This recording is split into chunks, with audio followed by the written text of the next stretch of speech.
Hi, today I'm going to show you the difference, do a little experiment with this new coating on sterling silver chains that the Italians have invented.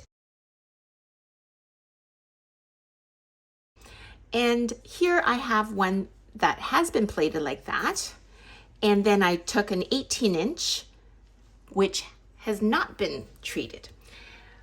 So this one's 16 and the other one's 18, so I can keep them separate. And what I'm going to do is use Jack's silver blackener. You should wear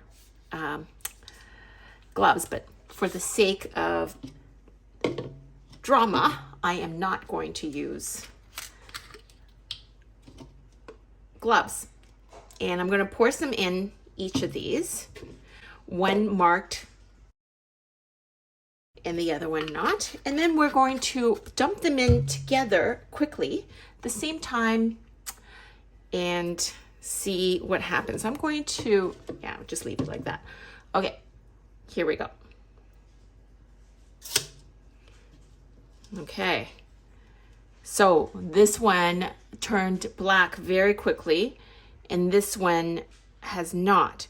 Now, I'm going to keep this on for longer because a number of our customers want to blacken silver so that they can oxidize and then polish to relieve it. So I'm taking a long time and I'm going to swizzle it. Unlike certain protective coating that's enamel coating that's baked on, I do want this to eventually go dark.